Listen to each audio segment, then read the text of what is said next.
Welcome in, welcome in. Welcome to the Verdin Verdict Sports Show. I'm your host, Jacob Verdin. We're joined by Jeremiah Gray G Sports once again. But we got a special announcement for you guys before we jump into this and do our weekly stream, our Monday, Wednesday, Friday at 11 a.m. streams. Me and G, we're going to be doing a weekly reoccurring segment on Mondays. We got something cooking for next season. So, I mean, we're gonna keep that one on the wraps and make y'all skeptical all summer long. Definitely excited about it. I think we're going to be cooking up some good content. Without further ado, let's jump right into what happened yesterday. I know everybody, it's the talk of the town. Everyone wants to know, LSU baseball, what are they going to do in the national tournament? What are they going to do once they get out of the conference picture? A lot of people at the beginning of the year, myself included, were wondering if LSU was even a legitimate SEC threat. I mean, you open up your SEC play losing the first two series. You get run ruled in both of them. It's just kind of, it looked like LSU was having some growing pains, to say the least. And you expect it. You get the number one and number two pick in a class, and what that tells you is, one, Jay Johnson's a great coach. That's the starter. Two, it tells you that LSU is in a situation where, you know, they're going to have to develop some guys to take that role. Maybe they weren't necessarily ready yet. You got some key players in the transfer portal, whether it be Braswell. You also have your return in production with guys like Tommy White. But it's like, you know, sometimes you're just going to have to find that right moment, that perfect hot streak time where the momentum is really just stacking in your favor. And I think if I had to pick it, a moment for it to happen, it'd be right now.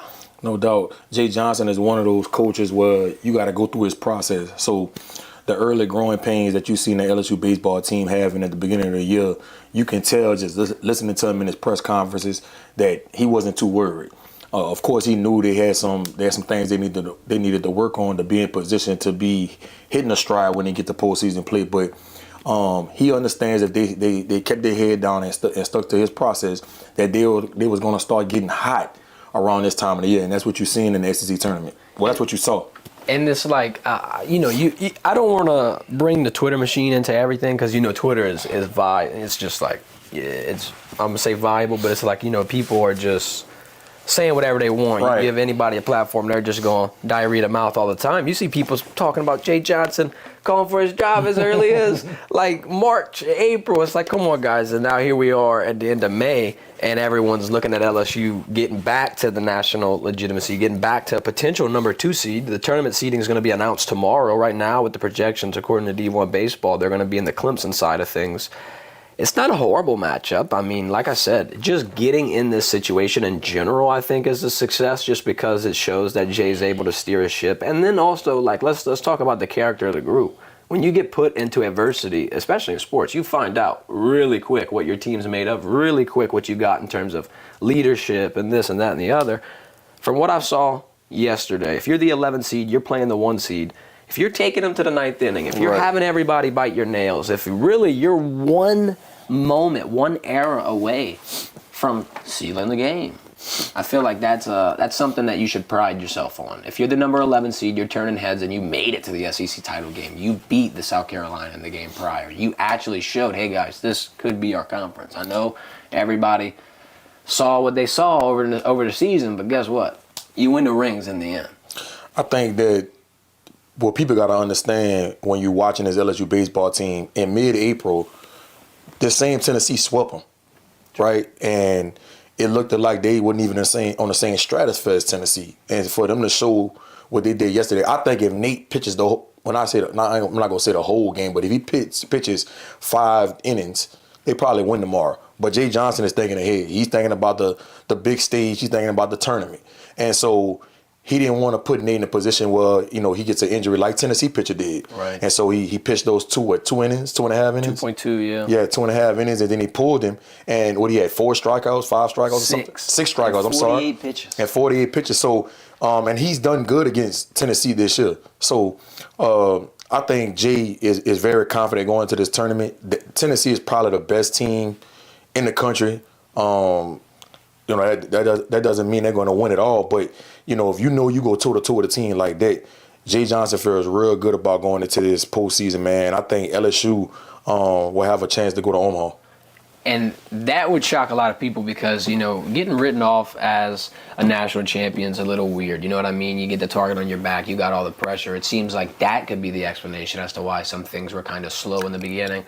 Just looking at the stats here, you said 6 strikeouts for Nate. It's kind of tough because it's like you see him pitch one more inning and then that 3-run blast could potentially go away. But you could tell they had him on a pitch count. Yeah. And then for people that understands how baseball works, They used 8 pitches yesterday, and a lot of them were going off short rest or no rest at all. Yeah. And so, again, like I just alluded to just a second ago, Jay Johnson is thinking about the big picture. If they was in Omaha in the World Series, I think you see him letting Nate kind of ride it out. You know what I mean? And just because you got no other moment. Yeah, exactly. Yeah, he don't want to put his ace in a position to where now he doesn't have him for the postseason. So I think they're in a good spot, man. I think if anything, it was a blessing in disguise. And it's like kind of just talking about Jay Johnson and his strategy. When you have 7 to 8 years of coaching experience, you've been to 3 College World Series. You know a thing or two about a thing or two. So you've been around the park a couple of times. You got your ring. You're like, all right, we've seen this before.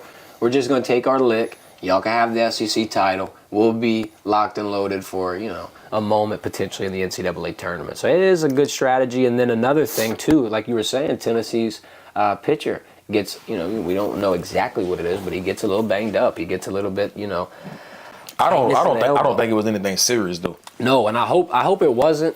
And you never want to see anybody at this stage of the game lose their health. And then you also see Christian Little kind of go down, and he's not necessarily favoring the elbow or nothing, but people were wondering at first, oh man, what's that? What's going on with him? Jay Johnson confirms it's just a lat injury, so a sigh of relief collectively amongst LSU fans. We got John C in the chat talking about Tennessee kicking LSU all over the place. Yeah, it was rough. That 3-run blast, it made up for it. You could say 3/4 of the offense for Tennessee, but it's like that didn't really tell the whole story. I think what told the whole story was Josh Pearson going 0 for 4. How about Michael Braswell, your leadoff, going 0 for 4? And then Milazzo, I know he's batting in the mid-200s, but he's also going 0 for 4. Mm-hmm. When you're going to the plate 4 times and you've got the heart of your lineup going 0 for and not getting anything, not getting any production, not getting anybody on base, not even, trying to advance something and get their pitchers confused. I just saw... it was a little bit of a slow start. Yeah, we jumped out. We got the solo shot. Too bad there wasn't anybody on base. That was a little rough. But then the 9th inning comes around, and then LSU has been kind of a later team. It's like LSU's clutch. LSU's baseball has that it factor about them, if you ask me. And I think they showed up. I think all in all, a 4-3 loss hurts. Yeah, they made it to the SEC title game though. If you would have asked me in March or early in the season, hey, where are they going to end up? I wouldn't have told you that. I wouldn't have thought that at all, and I think it's pointing in the right direction. It's kind of hard to have a team win a national championship in year 2 and complain about the next year. You know what I mean? It's like, come on, we gotta soak up what we had last year. It's not going to be national championship runs every year. We want it to be. We're just gonna have to enjoy the moment. And this is a fairly new team too, by the way. This is not the same team they had last year. Mm-mm. And again, like I said, you got to go through Jay Johnson's process until they start to figure it out. And you starting to see them figure it out at the right time of the year. Exactly, because if I had to pick, if I had to pick any moment for a team to get hot, it's at the end. It's like, come on, you don't want to get hot at the wrong moments. You don't want the momentum to stack up at the beginning of a series or at the beginning of the season when it not necessarily doesn't matter. But in the grand scheme of things, the championships are what we talk about. We don't talk about who won or who got swept in the opening and all this stuff here. But switching gears, we got a little bit of an interesting news break. I'm sure a lot of people have seen this over the past week, but Kim Mulkey adds Simone Augustus to the staff. It's pretty cool. A lot of people, were just wondering how this came about. Well, Johnny Derrick, he retired. There's a spot opened. And Johnny Derrick, just to give a little bit of background on him, shout out Mr. Johnny. He's been with Coach Kim for a while, since the Baylor days. Mm-hmm. He's been with her the whole ride. He does like the budget and the finances, and he's the brains behind the whole operation. I'll give you the logistics. Give you credit. Yeah, because it's like, man, when you're coaching, you know this, when you're coaching, it's not just X's and O's. It's player management. Yep. It's development. Yep. It's getting everyone on the same page. It's making sure that the kids are good kids off the court. There's a lot of things. And then when you throw the aspect of being at LSU, you got a lot of financial things, especially in the world of NIL, that you're going to have to keep in check. So a lot goes on. Johnny had a pretty big role, and it's like I'm I'm sad to see him go, but it's really cool to see Simone Augustus come in and fill that role. I saw that Skip Bertman called her the most important recruit in LSU athletics history. Out of any sport, Skip Bertman, the skipper, he says she is the greatest recruit of all time just in terms of how she was able to push women's sports to the forefront. She gets LSU to 3 Final Fours in her time, number 1 pick in 2006, 3 gold medals. And then I found this stat too. This blew my mind. Out of 140 career games, she scored double-digit points in 132 of them. That has not happened again. I mean, we're in an era right now where you're watching Caitlin Clark, Angel Reese, Kelsey Plum. You got a lot of people scoring in bunches, honestly. And then it's like, you dial it back. This could be one of the big catalysts for getting people in that position. So, I mean, Simone Augustus, in terms of, being on the roster, I think it helps LSU's recruiting. It's a big, big, big boost because it's like you don't have many universities where, 1, you can build a brand like this, and 2, where you have the star power to be able to show people what's possible. I mean, if you are on a recruiting visit, Simone Augustus is showing you around with her statue and, with all her different moments. It's kind of hard to not get big-eyed and feel like that's possible. That's my era, man, growing up. Watching high school basketball, Simone Augustus was glorified, and she was a phenom from the time she stepped on Capitol High School campus, from the time she left McDonald's All-American. I want to say she's the highest ranked recruit that LSU has ever had. Somebody probably can double check me on that, but what she did for the LSU program, because you gotta think back around that time. LSU women's basketball was an afterthought.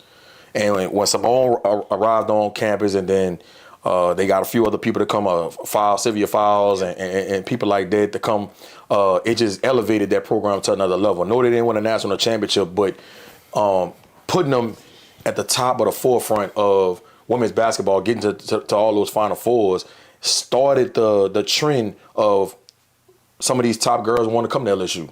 All right, and so Kim Monken understands the importance of having somebody like that on her staff. And look, Simone, don't just look at her as just a phenomenal basketball player. She's a fantastic basketball mind. She's been doing a lot of things with women in the WNBA, working them out. She's kind of been a consultant in a sense in some roles with some WNBA teams. She's had a lot of people trying to get her on their staff or in the front office or whatever kind of role they can get her in, because everybody knows what she brings to the table, man. Simone is going to bring not only a recruiting aspect to it, but she's going to be so knowledgeable. The kids that's coming in for as NIL, even though she didn't go through NIL, man, Simone had so much publicity at that time. I mean, when she walked around, people wanted pictures, people wanted autographs. So she's going to be able to relate to,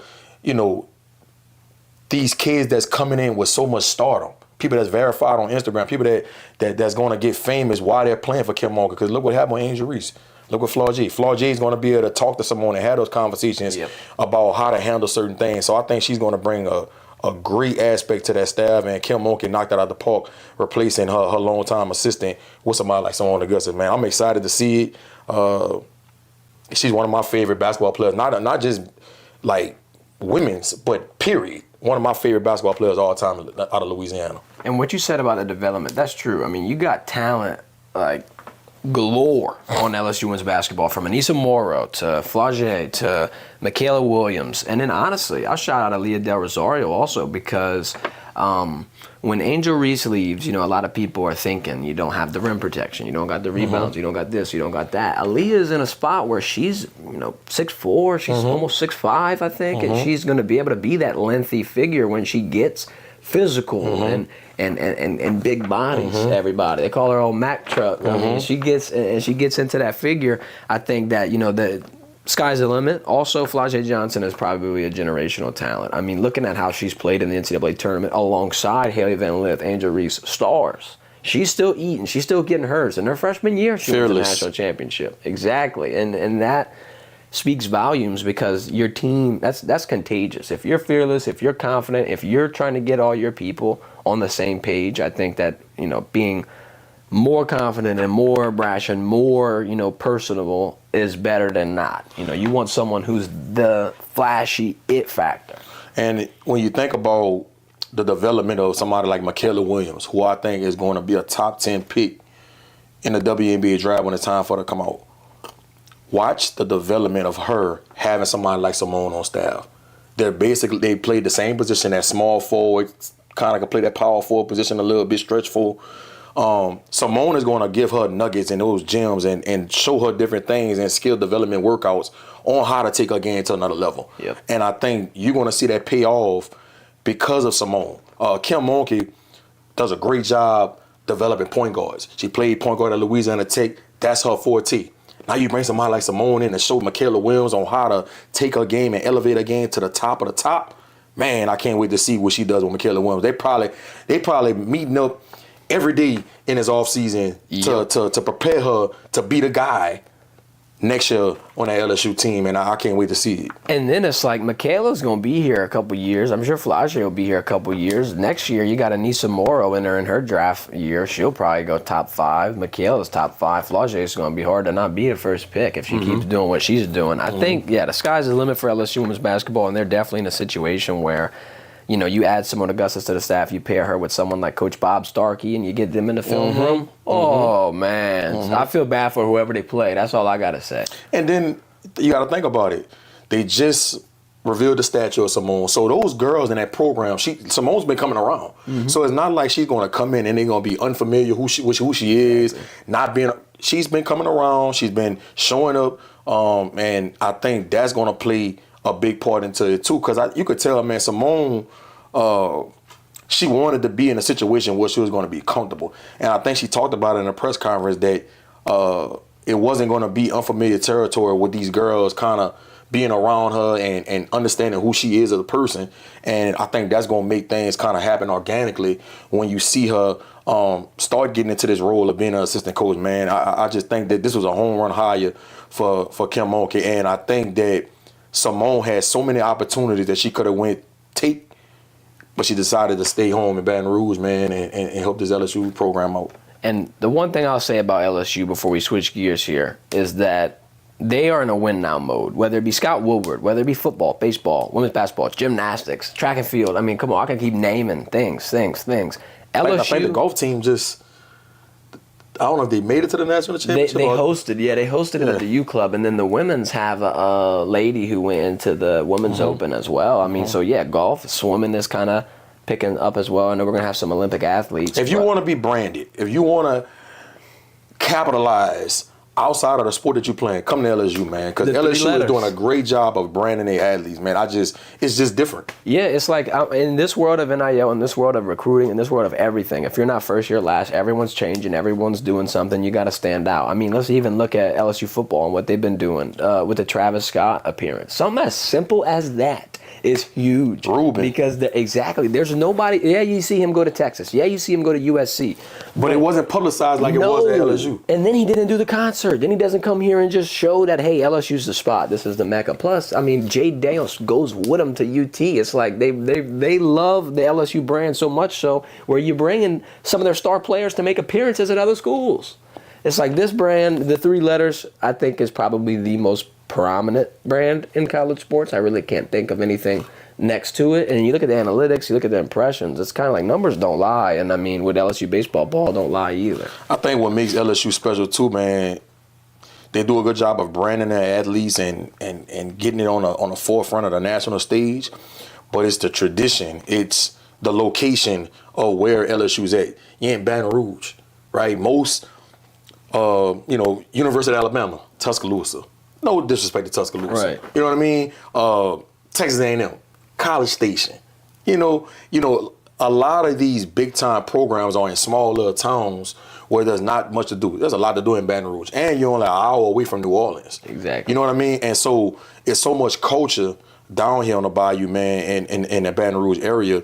And when you add the sports to it, it's like it magnifies it even more. And so I think that's what makes LSU a special place. I think that is nowhere like it. And my pitch for the recruits is always like, you are going to be able to be in a situation where you could potentially have generational wealth after the game. They always say if you're in the NFL, not for long. I mean, they got a bunch of plethora of acronyms and cliche slogans you can say for any sports player and sports team. But I think LSU, like you're saying, they build the player, they build the mind, they get them in situations to understand logistics, finances, branding, marketing, putting yourself in a situation to succeed on and off the court. And then let's talk about Simone Augustus one more time. When your career is all said and done, you'll be immortalized and you can come back and have another career. It's a two-sided thing. Think about it with Tasman Mitchell. You know, shout out to Will Wade before he departed from LSU, man. He knew the importance of bringing somebody like Tasman Mitchell back to LSU, you know, who was a prominent figure when he played there. And he was one of the highest recruits coming to that LSU program, was a McDonald's All-American.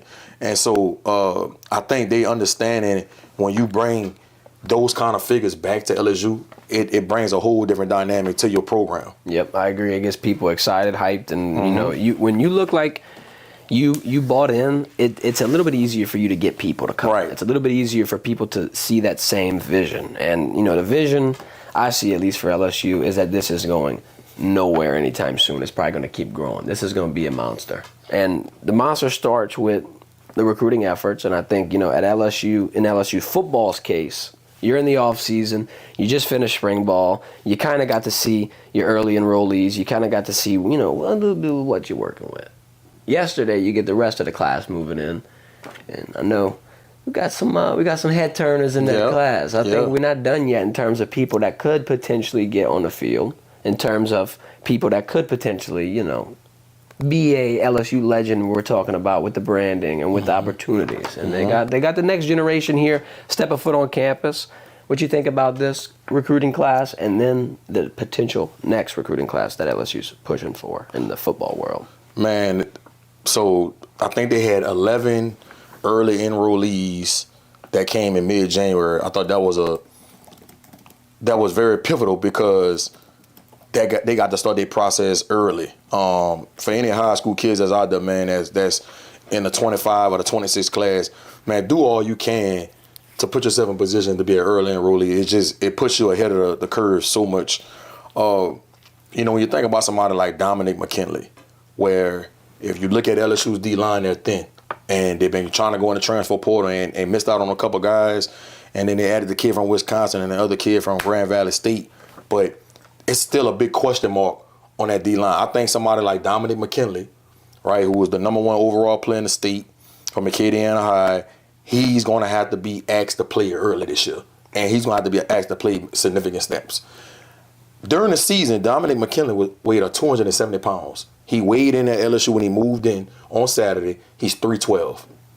And I saw him, and it's not bad weight he put on. It looks good on him. I think he's going to play a vital role for Bo Davis on that D-line at the D-tackle position, and I can see him playing a lot this year, man. And we know the talent is there. I know a lot of people, when they was recruiting, they didn't know if he was going to be an in or a 3-tech or whatever the case may be, but I think they're going to put him inside, and I can see him having a big impact as a true freshman this year. That's one of the names that I had circled for too, because it's like when you see 6'5", and I saw him at 275. You're talking about 312. Oh my God. And listen, I walked up to the scale when he was getting on it, and it said 312. That makes me feel like they need to get him a jersey right now and get him out there. And it looks good on him, bro. It looks good on him. And I asked him, I said, how much you was weighing during the season? He said 270. I'm like, bro.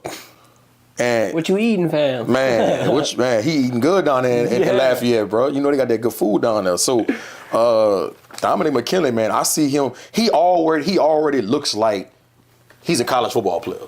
So I'm excited to see his growth, man, and see how things play out for him, man. I know when Bo Davis saw him walk in, he was excited. You could see in his eyes, like, okay, I got something right here. And when you get Bo Davis excited, I think that is worth noting. Mr. Bo Davis knows a thing or two about a thing or two, yes. I believe. And yes. I will know, I thought it was pretty interesting. We talked with Sherman Wilson, and he was talking about, you know, we hear the defensive line chatter. We know that people want transfers, recruits, this, that, the other. But, you know, we got some dogs in the room. we got some dogs in the room, and you're talking about Dominic McKinley jumping up in weight. You still got Jacobian Guillory. You still got Parashan. You still got Savion Jones. You still got Deshaun Womack. You still got Braden Swinson. You got guys. Now, the thing is, they're going to have to develop. They're going to have to step up to the plate. Now, that is going to be the most. And I think that they're capable of it. I think if you're talking about a Jacoby and if you're talking about a Savion, those are two guys who have already been on the field for a while. They already kind of know their role. And then when you give them more opportunity, and not necessarily more free reign, but just like, I guess, more confidence. Like, hey, dude, this is your year. This is your moment. You're the guy. I'm interested to see what happens. I think there's a lot of players in that situation, too. And look, we could talk about the D-line all we want and say they should have, they missed out on the kid that was going to, that went to Oklahoma, and the other kid, I think he went to, I forgot what the other one, the two D tackles they missed out on during the portal, right? We could talk about all that. But the fact of the matter is, you have a legit D-line coach coaching these guys now.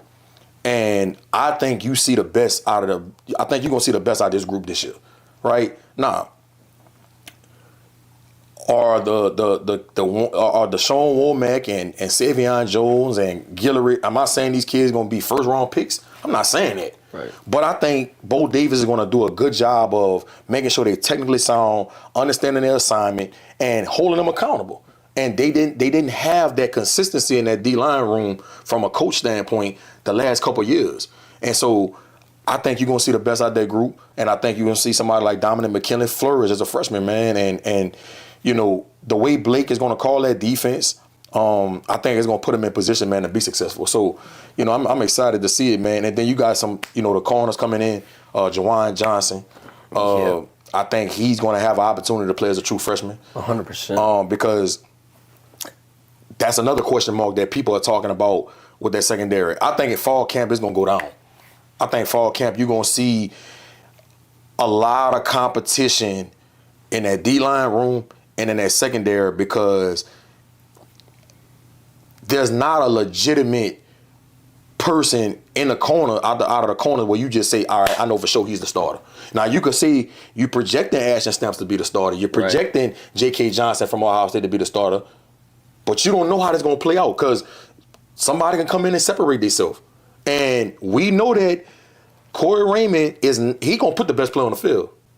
So I can't wait to see how that's going to play out. Bernard Causey, the freshman coming in from Kennedy, he's a competitor. Wallace Foster, another corner coming in. I think he's going to have an opportunity to try to get some snaps at that nickel spot, right? Because they moving Sage Ryan to safety, so that nickel spot going to kind of be up for grabs. So, man, it's going to be interesting. And then you talk about the wide receivers, Jelani Watkins and Colin Billiard is coming in. They moving Micah Turner to corner. So he was coming in as a receiver from John Curtis, but they moving him to corner. Corey Raymond was able to steal him, right? And so now you add some more length with him and speed. So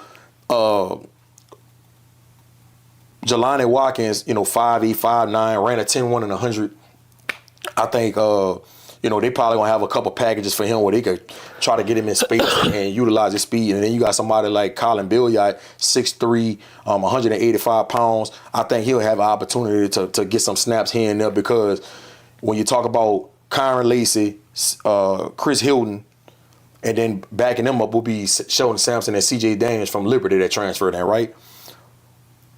This is a violent sport, right? If Kyron or Chris needs a breather, or say they dealing with an injury, right? Then Sheldon will be coming up for Kyron, and C.J. Daniel will be coming in for Chris Hilton. What if one of them need a breather? Then now Colin Billiard gets inserted, or Jelani Watkins gets inserted. You see what I'm saying? Yep. Even though I think Jelani Watkins is more of a slot, but you get what I'm saying. That room, I feel like Jelani Watkins and Colin Billiard are going to have an opportunity to get some snaps this year. Not saying they're going to get significant playing time, but they'll have an opportunity to get some snaps this year as true freshmen, in my mind.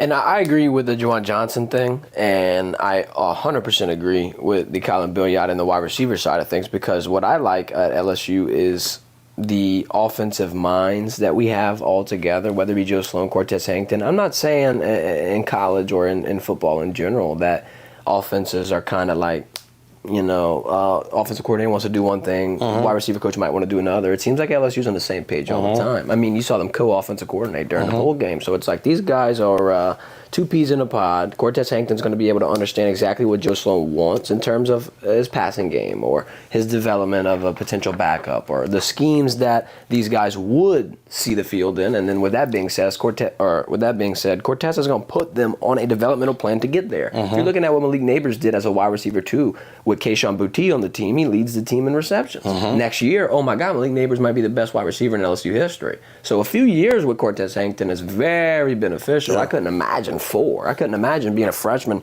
coming right into Baton Rouge and then immediately, sorting out the diamonds in the rough. And like you said, the best players on the field in this situation are more than likely going to play. Plus, that's what LSU fans have been wanting. LSU fans last year were wondering where Womack was. They were wondering where this player was, or Whit Weeks, or this or that. Now, those questions may be answered. And, sometimes, a freshman getting on the field could be confusing. It's an experience thing. It's a reps thing. You got to trust them. You want to be able to know that they're going to be accountable. But also, if you got a stud like a Harold Perkins or a Mason Taylor, it's like, okay, you got to throw them out there. This is the anchor point. This is the player that, we could potentially score a lot with or what have you. 2 players, I think. What were you about to say? I was about to say, I'm curious to see the transformation of Trey Green. Yep. Right?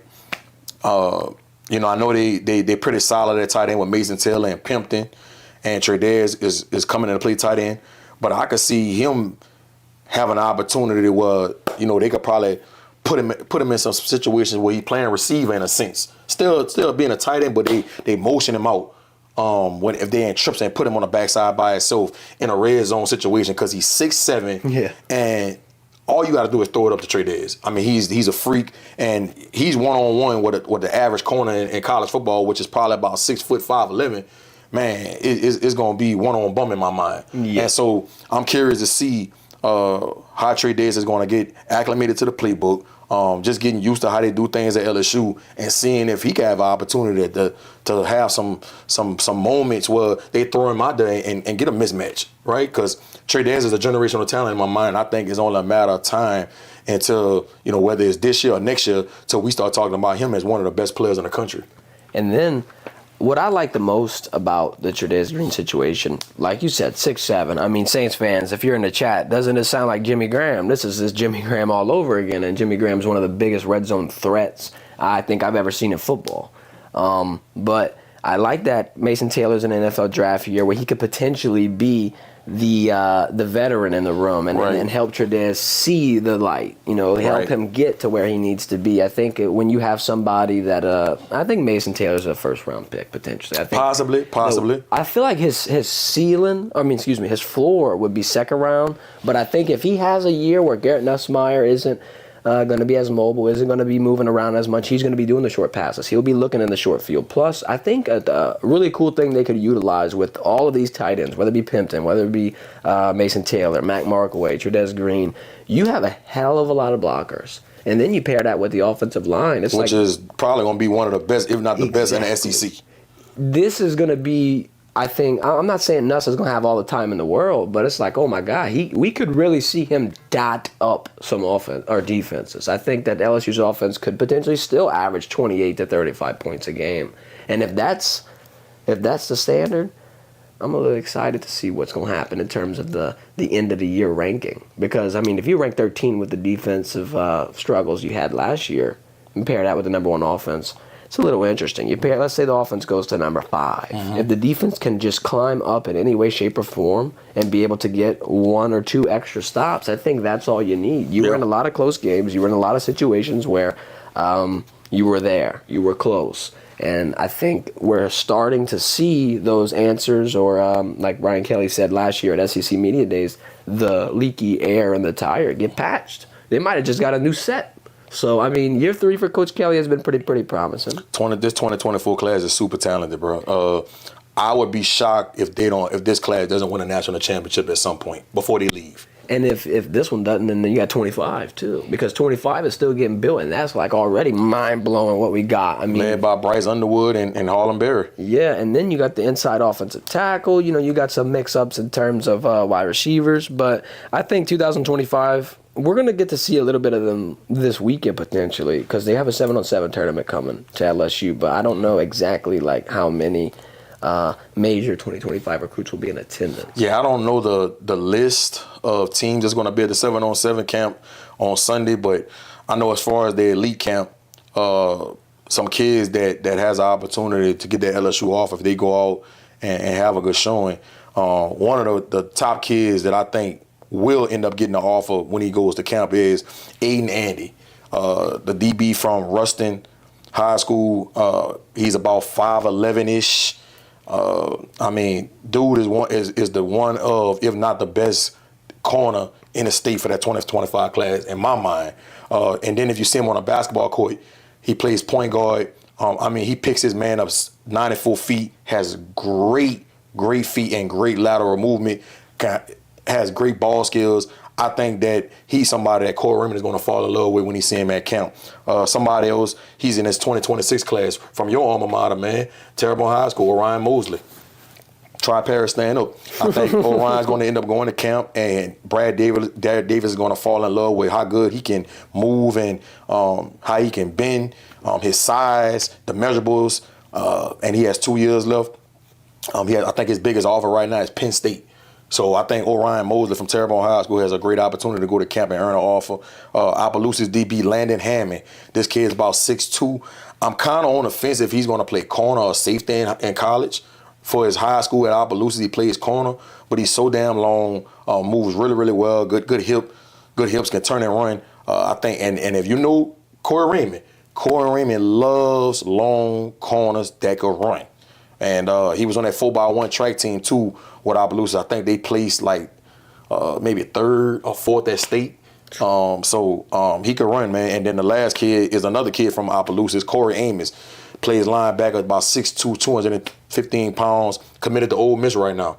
I can see him coming to camp and impressing Blake Baker and that staff and possibly earning an offer. So it's going to be an opportunity for him. And I can't wait to be in attendance to see who earns that offer. And I'm sure there's some other kids that will have an opportunity to earn offers, but those kids are the ones that come to my mind that I can't wait to see at this elite camp this come June. Yeah, I can't wait to go there as well. I mean, I don't know if we're going to be able to get some content. If we can, y'all going to be able to see what we see. Yeah, I think they're pretty open about letting people record the camps. Okay, then we're going to break that down for you on Monday. So y'all stay tuned. Monday camp. We're gonna see, because I think G, he got a crystal ball in front of him every now and then. I feel like Call me Nostradamus. Yeah, every now and then he pulls something out the hat. I go back and watch it a week later, and I'm like, oh my God, this man did it again. Right. This man did it again. I think Orion Mosley, Swamp Monster, I talked to him yesterday, ironically enough, and I like his mindset. Yes. I was talking to him about what all this means and this path that he's on, and he kept on just talking about how he's not done, how he has to keep working, how it's not over yet. And he was talking about the mindset that he has. I was like, man, you're in the trenches, whether it be O-line or D-line, because at first he wanted to be a defensive lineman. And I just wanted to know about his mindset and how he's able to get so gritty. And, he was just saying, all I think about is just putting him in the dirt. It's like, once I get in front of him, I just want to drive him down there. And I think that's exactly what you want to hear from a trenchman. It's like, man, you're nasty, you're physical, you're tough, you're huge too. So you can't, I guess, in a way, you might be able to teach physicality, but like that, when it's gifted naturally in you and you got the size, it's a lot easier to develop and hit the ground running. That's why you're the All-American. That's why you're going to be pancaking everybody, Mr. IHOP. I think Orion Mosley definitely has an opportunity to be a 5-star when it's all said and done. I agree. And that's going to be the 3rd All-American out of Terrebonne. And then the thing that I like about it is, of course, shout out Mason Smith. He broke the seal. He's always going to be the inaugural. And then Coach T.Y. comes in, and within a 2-3 year span, boom, you get the biggest recruiting class in Terrebonne. Last year, you get 6 people, 7 about to sign, because you got one potentially getting in there. And it's like, I'm not saying a state championship is near for Terrebonne, but I smell it. Because I like the vibe that they get. And it's like right now you're in a situation where, they're kind of not necessarily not on par with a River Parish school, but if they play, the Desterhans consistently, if they play the JFKs, the East St. John's, if they just get that championship rub. I always hear Daniel Cormier talk about in terms of UFC or just fighting in general. Sometimes you got to fight the champ and get beat up a little bit just to get the rub, understand how they work, how fast things are, just to be in that moment. And I think Terrebonne for the last couple of years has been doing that. And I think this year as well, they'll be able to keep laying that foundation down. I like what Coach T.Y. does, whether it be during their team meals, nobody has their phones out. You're just fellowshipping. Or on game day, you show up to the school in a suit, like you're being, real formal. And then also he's getting them active in the community. It's like, what I've seen at least for Terrebonne football is nothing but positive increases and improvements. And I feel like the sky's the limit for a program like that, because just a few years ago, they were really, really, really close. And I think something that they potentially could have lacked was this very, very, very big vocal leader who will honestly be brash, and if you're going to be upset at him, it is what it is. It's all one common goal. We want to win, and I like his mindset, Coach T.Y. I just like this program in general. I think it's looking good, and it's kind of hard to see, Kylan Billiot come out of here. Quincy McKay is going to be turning some heads. I think Alvin Celestine's a really talented player. Number 8 overall player in the state right now on 24/7 Sports. And then Orion Mosley. So it's like, okay, something is cooking. And I mean, I feel like I can get behind it. And, T.Y. Lewis has done a great job of changing the culture at Terrebonne. That's evident. Even from the way they look at practice, everybody got the same shorts on, same tops. All that matters when you're building a program. And so I think he has a lot of kids in that program that is going to have an opportunity to go play college football, like, going forward, in that 25 class, that 26 class, and the 27 class. They have some good young kids on that roster. So I'm excited to see the maturation of this program going forward too, man. What do you think about, the 7-on-7? Like, let's just say you had a recruit ask you, gee, what do I got to do to make sure that my path is secured? Like, I'm going to the 7-on-7. What do I got to keep in my mind? How do I make sure that I get an offer? And how do I turn heads? You talking about as far as the 7-on-7 camp they have on next Sunday? Mm-hmm. Man, one of the things that these coaches do when they evaluating these 7-on-7 camps, first of all, you got to look the part, right? That's gonna get you some eyes on you early. If you walk in with your team and your body physically fit, and you look like a prospect in a sense, and we know how that looks, man. Broad shoulders, big calf muscles, nice quads, chest kind of poking out a little bit, right? You're gonna get some eyes on you, and then they kind of just looking for traits. Good. Are you twitchy? Can you high point the ball? Do you have ball skills? Can you turn and run? Can you blow the top off of defense as you play receiver? So they just looking at a lot of different things like that to see if you could be somebody they would want to recruit. You know what I mean? And then ultimately what you see sometimes at these 7-on-7 camps or 7-on-7 tournaments that LSU host, when they see a kid like that, they'll get them to test after. All right? They'll get them to run the 40, do the broad jump, put them through some individual instruction and work them out privately.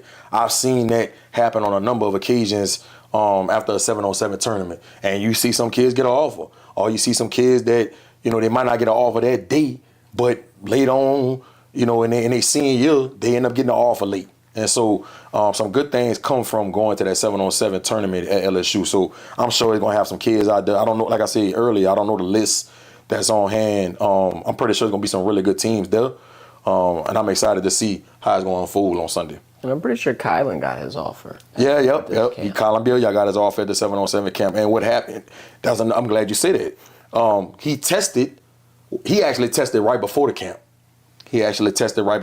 Because when he went to the elite camp earlier, I think it might have been the week before, he participated in the camp, but he didn't test. And I can't remember the reason why he didn't test, but he didn't. And he looked good at the camp, looked really good. But they kept saying, man, we don't got no verified 40. We don't know his broad jump. All right, we don't got a 3-cone shuttle. They needed to see that. And so right before the 7-on-7 camp, I think he jumped like a 10-9 in a broad, and he ran a 4.51 in a 40. So that automatically had the coaches on high alert, like, all right, he tested real good. And then he went out there to the 7-on-7 tournament and dominated and helped lead his team all the way to the championship, where they ended up losing to Jawan Johnson in Lafayette Christian. And so I remember that championship game, man, all the coaches were surrounded around the field in the Indo. Coach Hankton, Coach Denbrock when he was there as the OC, Coach Sloan, J.R. Belton, Jordan Asamoah, everybody. I mean, down to the whole staff was just watching, and all of them was very impressed with Collins' performance, not only in that championship game in the Indo, but throughout that whole day, the 7-on-7 tournament. And They offered him right after the tournament was over, man, and now the rest is history. He's an LSU Tiger. And now he moved in on campus, and then big things are coming. I'm excited. I'm excited to see what happens with him. Well. Well, thank y'all for tuning into the stream. I feel like this one went well. You know, we had some times where the technology wasn't on our side. We had some times where the Wi-Fi might have went in, might have went out over the past week. But guess what? I think we got this figured out. Like we said earlier in the beginning of the stream, myself and G Sports, we're going to be continuing on Mondays doing our recruiting roundup, just really breaking down sports in general. If you liked it, hit the subscribe button. I'm going to link his social medias in the description. Give him a follow as well. I would say hit the notification bell too so you don't miss the stream. You know it. Monday, Wednesday, Friday at 11 a.m. We're doing it consistently. We're going to keep running it up. And like I said, we got something brewing next season. I think it's Verdin Verdict G Sports Takeover. There you go. That's what I'm going to call it. Speak it into existence, man. Speak it into existence. I think we're gonna shock some people this season. And if you don't know, now you know. There you go. That's it. I appreciate y'all coming into the stream. Y'all have a good one. This has been the Verdin Verdict Sports Show. Y'all enjoy.